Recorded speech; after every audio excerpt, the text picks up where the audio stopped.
I try not to think about the past much. But when spring turns to summer, I just can't help myself. Little things trigger it. The scent of suntan lotion, buzzing mosquitoes, a cool breeze after a blistering day, and then I'm right back.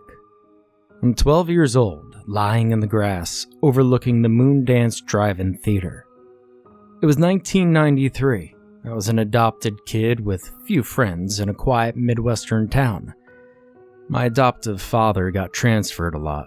We were on our 5th home in 8 years. Eventually, I quit trying with other kids. It's just easier that way. Moving towns was hard enough, but when the other kids found out that I was adopted, well, they were merciless. I was adopted when I was 4 years old, and I didn't know much about my own history, only that I lived in an orphanage for the first few years of my life. My real parents were a mystery to me. My adoptive parents were hesitant to speak of them. My classmates were always more than willing to fill in the blanks, told me I was abandoned because I was evil, that I was my adoptive father's love child, that I wasn't a real son. But in that particular summer, it was okay. I had my headphones and my sketchbook, and I had the Moondance Drive-In. It was all I needed. The theater was a short walk from my house. I had to crisscross through some yards, hike up a small hill, and I was overlooking the outdoor theater through a cluster of trees.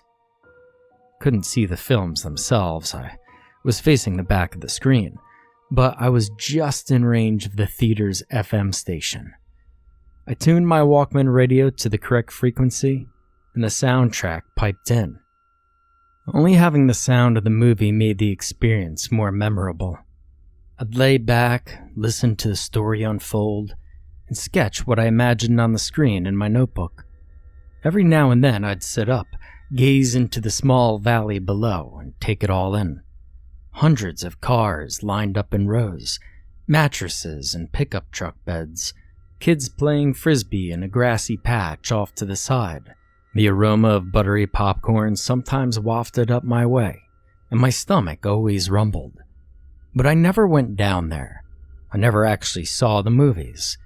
I wasn't supposed to be there. There was a chance I'd be caught. My adoptive mother was very strict. If she knew I sneaked out after dark, well, there's no telling what she'd do. For as long as I knew her, my mother was cold and distant. There was always something bubbling right below the surface, and I spent years just waiting for her to snap. Never knew exactly why, but I was always on eggshells around her. The Moondance Drive-In was my escape. Jurassic Park was released in early June, and was so popular it played every weekend for months on end. It was always the first film in a double bill, and I was there every Friday, sprawled out on the sometimes damp grass, staring up at the stars, cheap foam covering my ears. It was my own private theater of sound. I got my routine down pat, retired to my bedroom at dusk, stuff pillows under my blanket, and slip out through my window around 9 p.m. I always made it to the top of the hill right around the part in the movie when the grandkids arrived at the visitor center. I'd stay through the end credits, then I'd head down the hill, sneak through the same yards, and climb back up through my window. The perfect crime. There was something magical about Jurassic Park that always seemed to lift my spirits. The breakneck plot, the soaring score, the roars of the dinosaurs. And this was without ever seeing it, and having no idea what happened the first 30 minutes of the film. But it didn't matter. The experience was always thrilling. I'd clutch my cheap headphones to my ears and smile in awe and terror as the devastating footsteps of the Tyrannosaurus Rex rumbled throughout the park. I sketched the picture of that immense creature crushing a car with little stick-figured children screaming, their arms poking out of the windows in horror. And even when I knew it was coming, the reverberating roar of the T-Rex always made me jump. My drawings improved, and my sketchbook was bursting with pictures of dinosaurs, some ferocious carnivores and others lumbering, peaceful beasts. A flyer arrived in the mail sometime in mid-July. The Moondance Drive-In was having a promotion called Film Roulette. On Thursday nights, they'd play a mystery film, and you'd have to show up to see what it was. I was falling in love with the Moondance, and it felt like that flyer was just for me. I was intrigued. The first Thursday of the promotion, I climbed the hill at 9 p.m., leaned back against the tree, and fired up my Walkman. The film was different. I'd never heard anything like it. At first, I thought I had the wrong frequency. All I heard was soft, carnivalesque music in the background, and the sounds of a giggling child. I double-checked my Walkman. I had the right station. I peered down at the theater, and only saw a dozen or so cars. I spotted the tiny light from the projector in the small booth below, and I concluded it was just an odd film, something foreign or an art house film maybe. After about 20 minutes of listening, the laughing of the child subsided, and the carnival music slowed to a stop, just kind of petered out like it was running on dying batteries. A hushed whisper filled my ears, shushing and cooing over and over. I shivered, and I noticed the goosebumps on my arms. It didn't feel right. I yanked the headphones from my ears, and the chirping of crickets and wind in the trees above was a welcome respite. I quickly made my way home, not able to shake the feeling that I was being watched the whole time. I returned the following Thursday. I wanted to know more. What was a fearful experience the week before had evolved into a morbid curiosity. I'd cleansed my drive-in theater palate with another dose of Jurassic Park the previous Friday, and I was feeling courageous, inspired even. I was a kid with nothing to lose, and the sense of purpose was intoxicating. I'd never felt it before. I was ready for the second round of Mystery Theater. Again, about a dozen cars littered the theater lot. I slipped my headphones on, adjusting the frequency, and listened in. The signal seemed to have weakened. The film was interrupted by mild bouts of static, and a steady hiss was present underneath the soundtrack. I had to really focus hard to hear anything, and when I finally heard it, my stomach dropped a bit. It sounded like a child sleeping. I heard slightly labored but gentle snoring, and behind it, that carnival theme.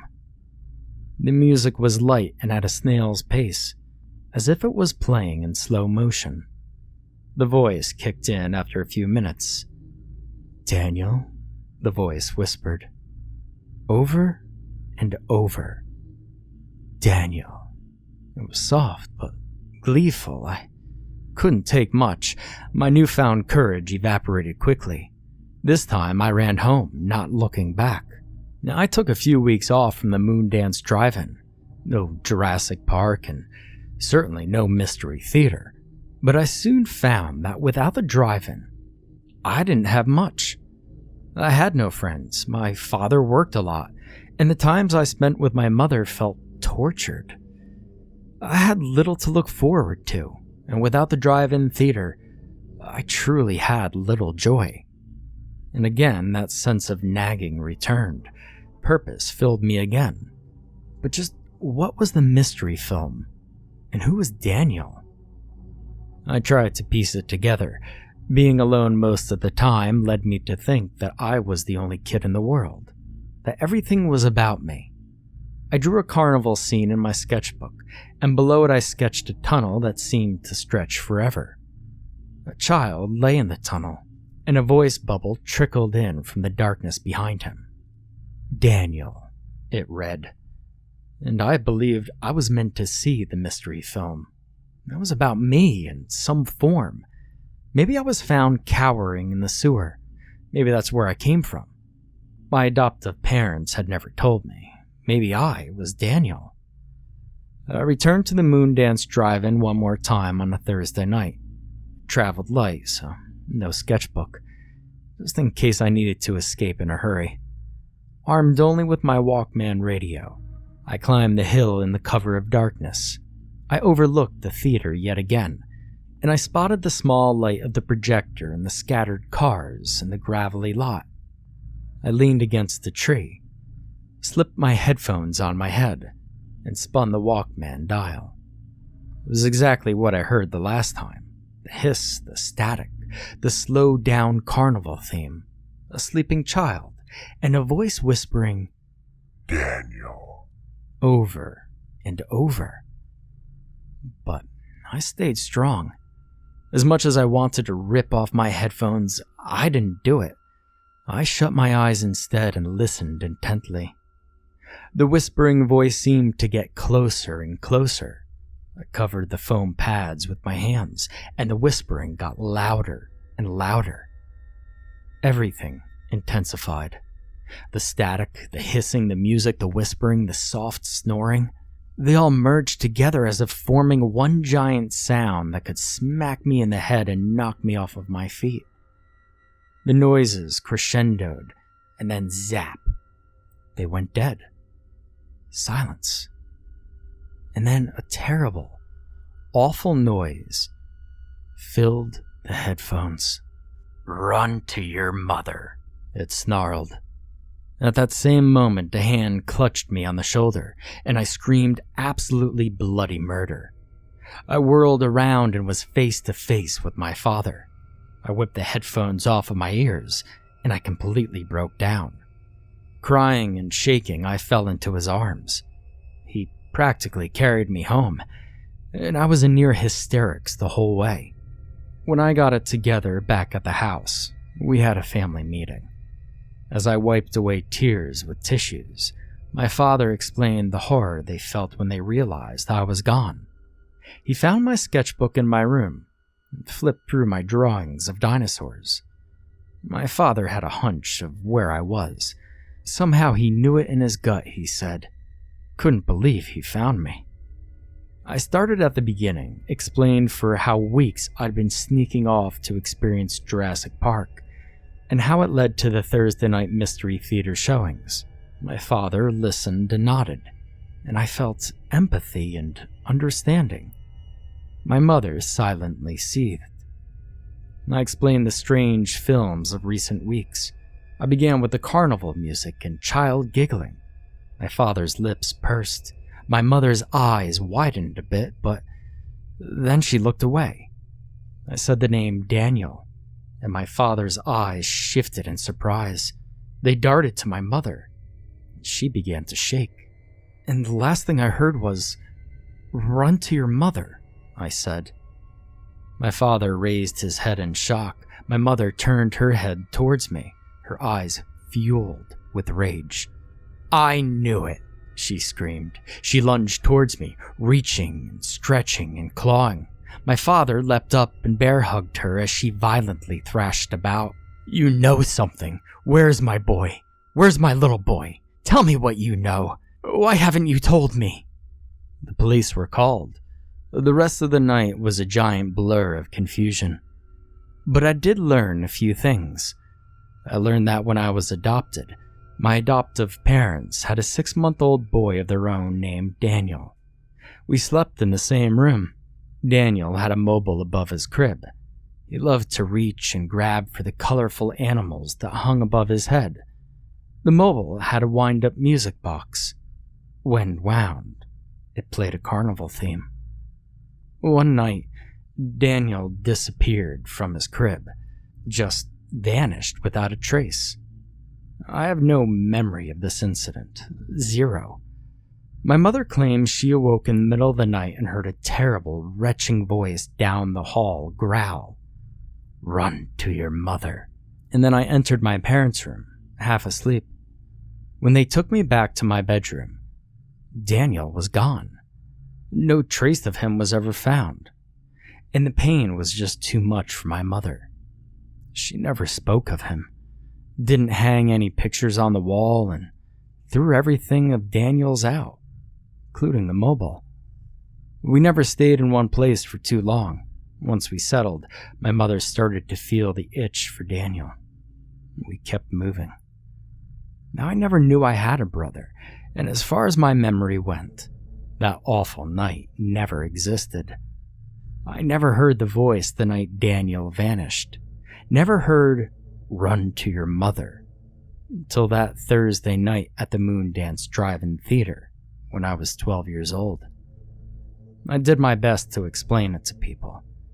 My parents, the police, detectives from our old state, a psychiatrist. My mom doesn't believe me, I'm sure of it. Now I'm older now, into my mid-30s. I keep in touch with my father. My mother, not so much.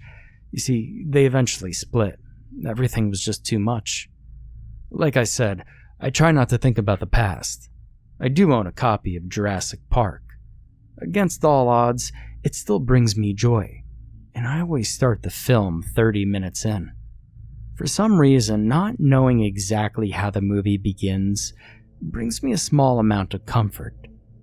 Like we can all have fresh beginnings. That the beginning can be as beautiful as we can imagine it to be. But when spring turns to summer, that's when I can't help but relive everything. And I feel terribly alone. Because I know no one believes my story. Not my adoptive father, not anyone. When I initially told the policeman about the Thursday night mystery film showings all those years ago, he looked at me quizzically. He made a few calls, and he told me, "Son, the Moondance Drive-In Theater is closed on Thursday nights." I tried to find the flyer, tore apart my room looking for it, but it was gone.